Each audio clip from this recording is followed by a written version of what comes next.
45 வயசு பெண்ணுக்கு கடந்த 6 மாசமா செக்ஸில் ஈடுபடுறப்பெல்லாம் ஒரே எரிச்சல், வலி, யூரின் பாஸ் பண்ணால் தடுக்கிற மாதிரி இருக்கு.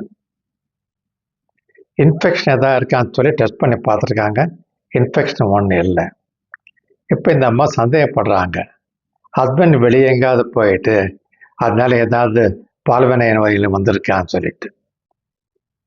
அவருக்கும் டெஸ்ட் பண்ணி பார்த்துருக்காங்க. அவரும் சொல்கிறார் நான் வெளியே எங்கேயும் போகலான்ட்டு. எல்லா டெஸ்ட்டுமே நெகட்டிவாக இருக்குது.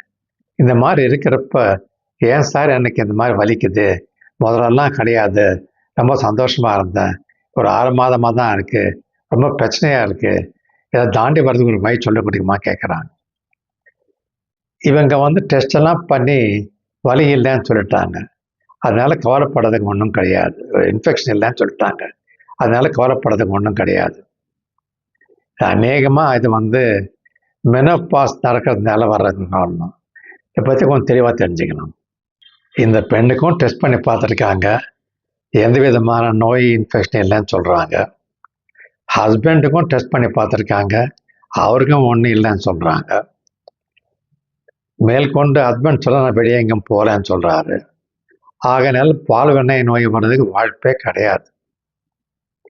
இப்போ இவங்க ஏஜ் 45ன்னு சொல்கிறாங்க. என்ன அர்த்தம்? மாதவிடா நிற்கிற டைம், மெனோபாஸ் வர டைம் இது. 45 to 55 மெனோபாஸ் வர டைம் அது. மெனோபாஸ் வர டைமில் என்ன ஆகும்னா, பெண்ணுடைய ஹார்மோன் ஈஸ்ட்ரோஜன் இருக்கு இல்லையா, அதோடைய தயாரிப்பு கொஞ்சம் கொஞ்சமாக இறங்கி கம்ப்ளீட்டாக நெந்துடும். புரியுதா? எப்போ ஈஸ்ட்ரோஜன், பெண்ணுடைய ஹார்மோன் ஈஸ்ட்ரோஜன் அதோடைய தயாரிப்பு நின்றுடுதோ, அப்போ பெண்ணுடைய ஜனன உறுப்பு இருக்கு இல்லையா, வஜைனா, அதோடைய உள்புற செவுது அது ட்ரை ஆகிடும். அங்கே நீர் ஊறாது.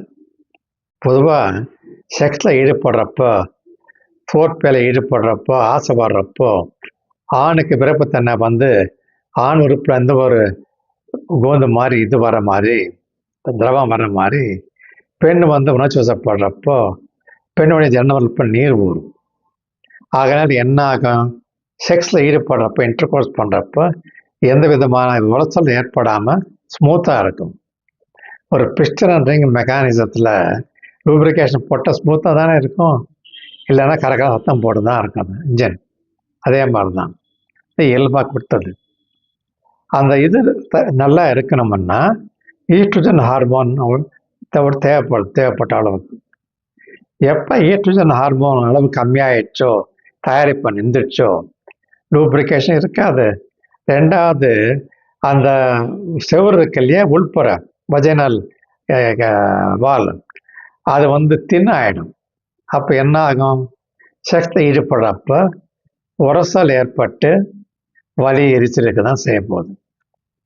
இது தாண்டி வரணும்னா ஒரே ஒரு வழி தான்.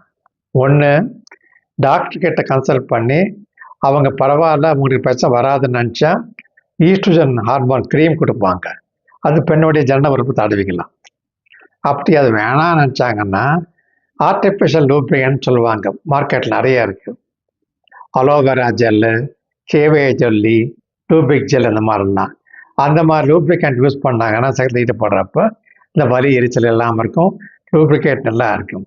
சில பேர் தப்பு பண்ணுறாங்க, லூப்ரிகேஷன் சொல்லிட்டு விளக்கெண்ணெய், தேங்காய் எண்ணெய்லாம் போட்டுக்கிறாங்க. அதெல்லாம் போடக்கூடாது. எப்போ இது மாதிரி வெஜிடபிள் ஆயில் போட்டாங்களோ அப்போ பாக்டீரியாவுக்கு வளர்கிறதுக்கு வாய்ப்பு இருக்குது. ஆகையினால water based gel best aloe vera gel தான் மார்க்கெட்டில் ஃப்ரீயாக கிடைக்குது.